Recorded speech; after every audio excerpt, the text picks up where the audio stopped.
This is problem 642. It's on page 274.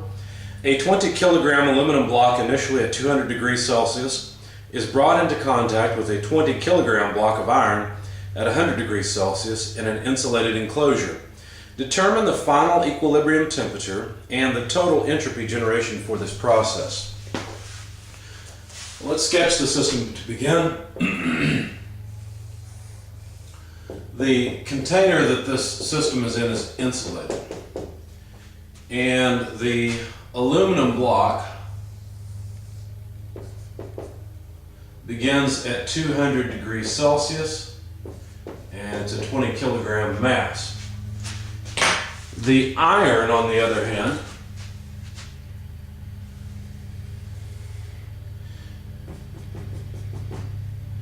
begins at 100 degrees Celsius, but it also is a 20 kilogram block. Now, the two bodies exchange heat until finally the aluminum and the iron are at the same temperature, at equilibrium.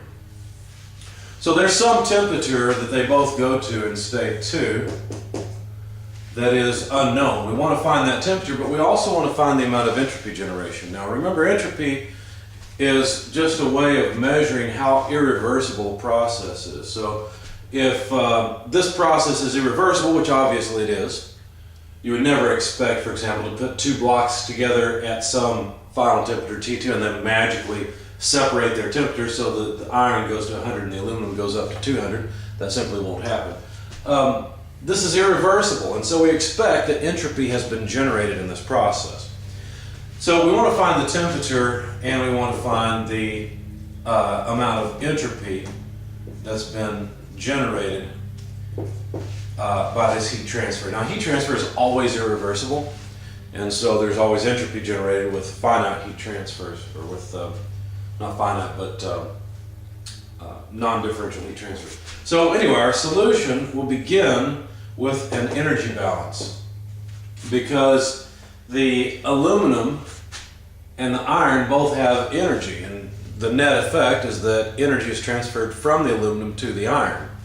So we should use an energy balance. Now I'm going to take the aluminum as a system and the iron as a system so that I can write the heat transfer from the aluminum, because notice there would be heat transfer with the system I've chosen, which is the aluminum and iron separate. That heat transfer is the mass of the aluminum times the heat capacity of the aluminum multiplied by the temperature change of the aluminum. So here's the final temperature of the aluminum. Here's the initial temperature of the aluminum. This would be the 200 degrees. And the heat transfer, the iron, is the mass of the iron times the heat capacity of the iron multiplied by the final temperature of the iron less the initial temperature of the iron. Now, we have to be careful with our signs, because heat flow out of a system by our sign convention is assumed, or is taken to be negative, whereas heat flow in is positive. So the heat flow from the aluminum is a negative thing. The heat flow to the iron is a positive thing. And basically what we're saying then is that negative QAL equals QFE. So since they're in opposite directions, and the heat transfer from the aluminum is opposite of the iron, then that's what we've got. So basically the negative, we'll just plug in the expansion of these heat transfer terms. Negative mass, heat capacity, temperature differential, or temperature change, equals mass of iron, heat capacity of iron, and temperature change of iron. Okay. Now, the unknown that we're looking for is the temperature in state 2. Notice there's just one unknown in this equation. Now I'm going to solve this, but I'm just going to write down the result rather than the algebra. You can work out the algebra yourself.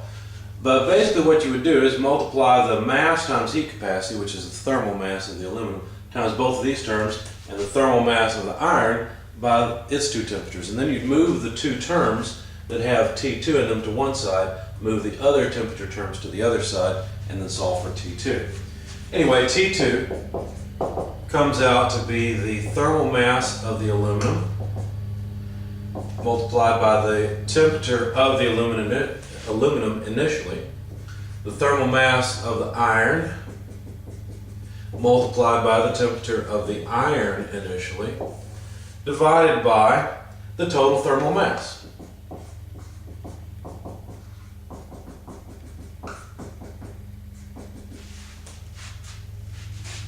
Okay.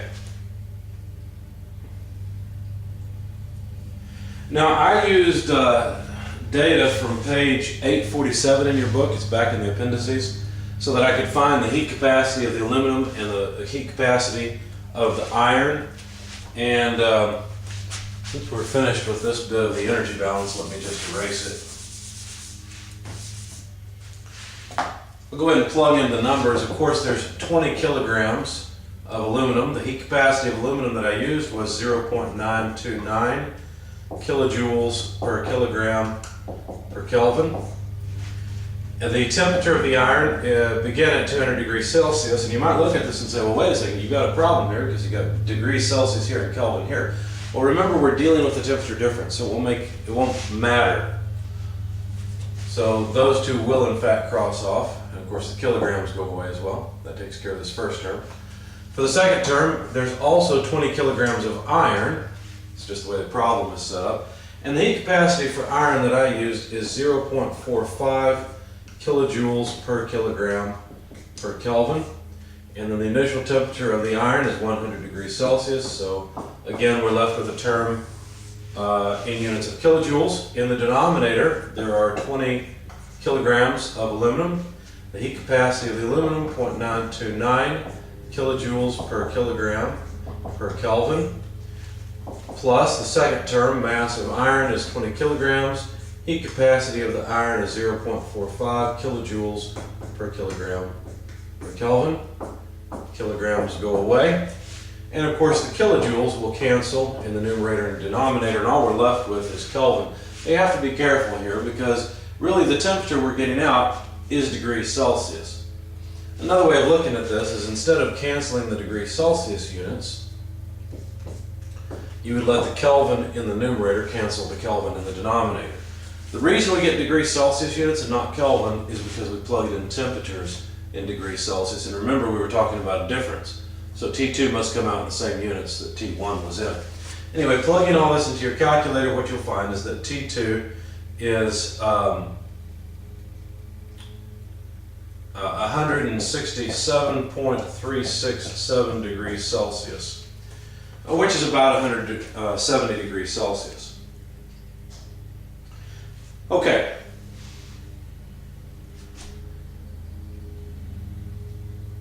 Now it depends on exactly what heat capacity you use as to what your number comes out as. So let's see, I'm trying to remember the, yeah, there is an answer here of 168.4. As I said, it depends on what heat capacities you use as to what final temperature you get out here. Anyway, let's calculate the entropy generation. So for part B, now that we've got the temperature in state 2, 167.4 degrees Celsius or so. In part 2, or part B, the change in entropy for a solid, or the specific change in entropy for a solid, is the average heat capacity of that solid times the natural logarithm of the temperature ratio. Now let's see, for some reason I went ahead and rounded this off to 170 degrees Celsius and then wrote this as 440 Kelvin. I don't remember why I did that in my solution. It doesn't really matter all that much. Maybe I began using different heat capacities, I don't recall, but I'm going to continue with this because I don't have a calculator handy to actually plug in 167 point whatever plus 273 for T2. Anyway, let's go ahead and calculate the specific entropy change, because this will be the entropy change per unit mass. In fact, actually, let's do it this way.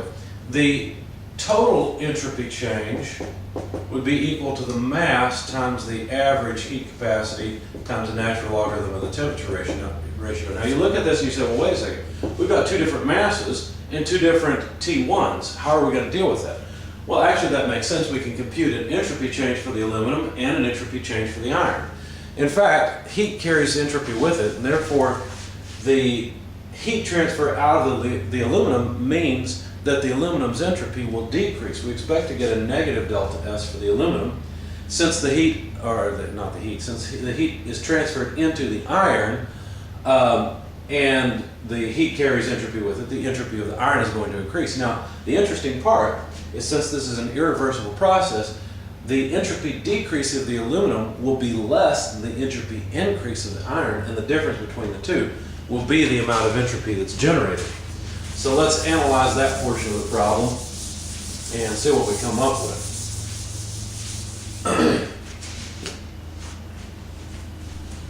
So for the aluminum,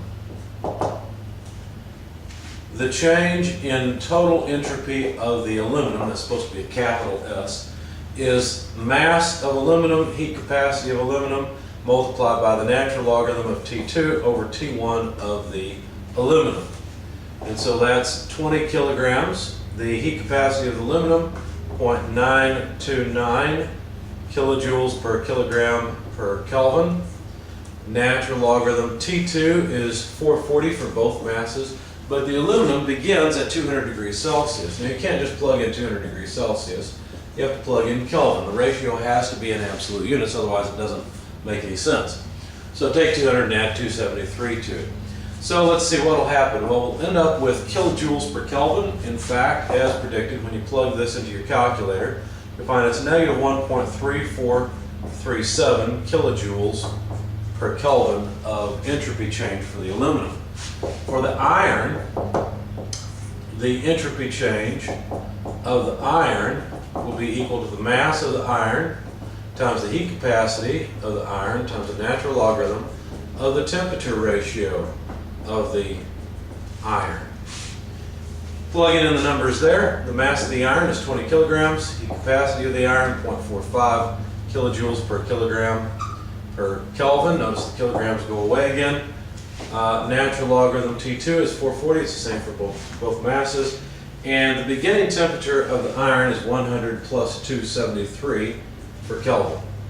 Plug all of that into your calculator, you'll find that the entropy change of the iron is about 1.4868 kilojoules per Kelvin.